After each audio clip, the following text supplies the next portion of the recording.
Əziz tamaşaçılar, dünən sizə buradan məlumat verdim ki, İlham Əliyevin öz kanalı, Azad Azərbaycan kanalı, onun BMT-dəki çıxışını Bakı küləyi adlandırıb. New York'da Bakı küləyi. Bugün bəlli oldu ki, niyə görə ATV bu tədbiri seçib və o xeyli dərəcədə haqlıymış.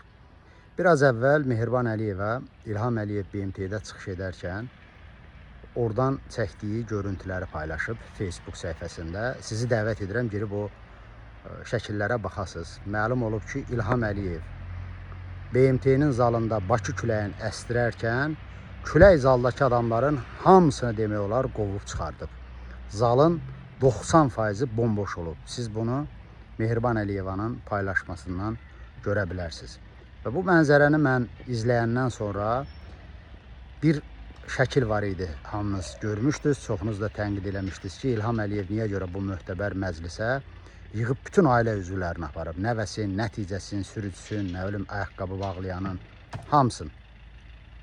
Bu mənzərədən sonra mən onun uzaq görənliyinə qibtə elədim. Başa düşdüm ki, deyildiyi kimi o nəyi, necə, nə cür eləməyi bilirmiş. İlham Əliyev hamımızdan əvvəl bilib ki, o BMT-nin salonunda, o böyük salonda Bakı küləyini əstirəndə ailə üzvlərindən başqa ona qulaq asan olmayacaq.